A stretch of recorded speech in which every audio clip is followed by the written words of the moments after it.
ഇപ്പൊ കുറച്ചായിട്ട് പണ്ടത്തെ പോലെ ഇതൊന്നും ഫലിക്കണില്ല. 4-ാം തീയതി ഇന്നിപ്പോ മാസം 13-ന് എന്തായാലും കോഴിക്കോട്ട് എത്തുന്നാ പറഞ്ഞത്. ഇതൊക്കെ കഴിഞ്ഞ് എവിടെ ഉമർ ഹഫീദ്? എന്താ മൂപ്പര് വരാത്തത്?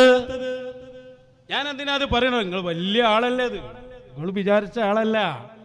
ഇവിടെ കുറ്റ്യാടി വന്ന് പേരോട് അബ്ദുറഹ്മാൻ സഖാഫിക്ക് തലപ്പാവ് കെട്ടിക്കൊടുത്ത് ഷെയ്ഖായി അംഗീകരിച്ച ആളാണ്. ഷെയ്ഖ് ഇല്ല സംഭവം, എന്നാലും തലപ്പാവൊക്കെ ഒന്ന് കെട്ടിച്ചതാ. നിങ്ങൾ മനസ്സിലാക്കണം, വലിയ ഷെയ്ഖാ. കുട്ടിപ്പടയിലെ ഖലീൽ തങ്ങൾ പറഞ്ഞ എന്താ? മൂപ്പര് ദ്വാരുന്നാൽ ഉടനെ ഉത്തരം എന്നാണ്. വലിയ വലിയ മഹത്വമൊക്കെ അല്ലേ നിങ്ങൾ പറഞ്ഞേ, ഒന്ന് വെച്ചെടുക്കും മൂപ്പര് ആ മഹത്വമൊക്കെ ഒന്ന്. അതുകൊണ്ട് ഞാൻ സംസാരം ഉപസംഹരിക്കുന്നു. നിങ്ങൾക്കൊക്കെ ഒരു സുവർണാവസരം. ഇന്ന് ലോകത്ത് ഉത്തരം ലഭിക്കുന്നതിൽ ഏറ്റവും വലിയ മഹാനാണ് മഹാനായ ആലിമുൽ അല്ലാമ ഹബീബ് ഉമർ തങ്ങൾ ഹഫിളഹുല്ലാഹ് വറഅ.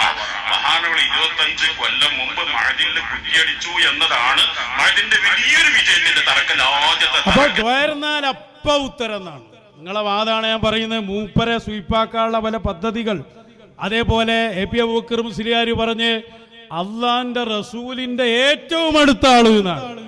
റസൂൽ സല്ലല്ലാഹു അലൈഹി വസല്ലം തങ്ങളോട് ഇന്നും നേരിട്ട് പറയാൻ അധികാരമുള്ള ആള് എന്നൊക്കെയാ പറഞ്ഞത്. ഞാൻ ചോദിക്കുന്നത് നിങ്ങൾ വളരെ ശ്രദ്ധിക്കുക.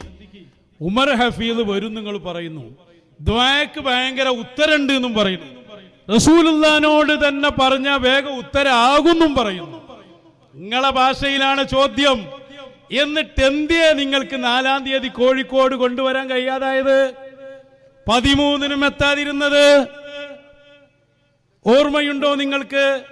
വന്യരായ ശൈഖുന അതിശക്തമായ നിങ്ങളുടെ ഔലിയാക്കളെ വെല്ലുവിളി നടന്ന അന്ന് നിങ്ങളെ നേതാവിനെതിരെ പ്രസംഗിച്ചപ്പോ നിങ്ങൾ പറഞ്ഞൊരു വാക്കുണ്ട്, നിങ്ങളുടെ ശൈഖുന ഇനി ഇറങ്ങി വരുന്നത്, റോട്ടിൽ നടക്കുന്നത് ഞങ്ങൾക്കൊന്ന് കാണണം എന്ന് പറഞ്ഞിരുന്നില്ലേ നിങ്ങൾ? ശൈഖുന നടക്കുകയാണ്, യാത്ര തുടരുകയാണ്. പരസ്യമായി പൂനൂരിലും അതുപോലെ കൂട്ടായിലും എല്ലാ സ്ഥലത്തും ശൈഖുനയുണ്ട്. പക്ഷേ ദ്വാരുന്നാൽ ഇപ്പൊ ഉത്തരം കിട്ടുന്നറിഞ്ഞ് നിങ്ങൾ കൊണ്ടുവരാന്ന് പറഞ്ഞ ആളില്ലേ നിങ്ങളെ ശൈഖ്? എന്താ ഇറങ്ങാത്തത്? ഒരു കാര്യം ഞങ്ങൾ പറഞ്ഞേക്കാ, മൂപ്പര് ഇന്ത്യയിലേക്ക് വരണോ വരണ്ടേ എന്ന് ഇനി ലോകം ഭരിക്കുന്ന ഇന്നത്തെ മശായിഖുമാര് തീരുമാനിക്കും. അതിന്റെ അപ്പുറം നിങ്ങൾക്ക് തീരുമാനിച്ച് വരി കഴിയൂല നിങ്ങൾക്ക്.